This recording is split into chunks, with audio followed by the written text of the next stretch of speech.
Hey everyone, welcome back to our channel. If you're dealing with the Haier DC Inverter Error F12 in 2025, you're in the right place. This error often pops up due to issues like sensor malfunctions or communication problems in your air conditioner.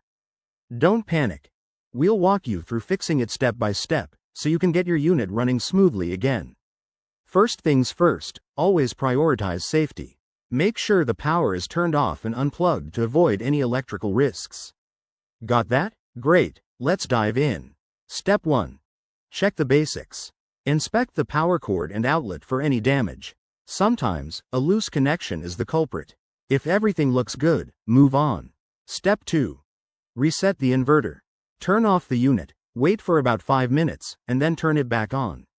This simple reboot can clear temporary glitches. If the error persists, proceed to step 3. Now, for a deeper check. Open the unit carefully and look for any visible issues, like dust buildup on sensors or loose wires. Use a soft brush to clean the sensors if needed, but remember, if you're not comfortable with this, stop here. Step 4. If you've got a multimeter, test the voltage and connections to ensure everything is within the normal range.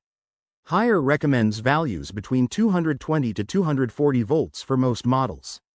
Finally, if none of these steps work, it might be time to contact a certified technician, as the issue could involve internal components. There you have it, a quick and easy guide to fixing Error F12. We hope this saves you time and frustration. If it did, hit that like button and subscribe for more tech tips. Thanks for watching, and see you next time.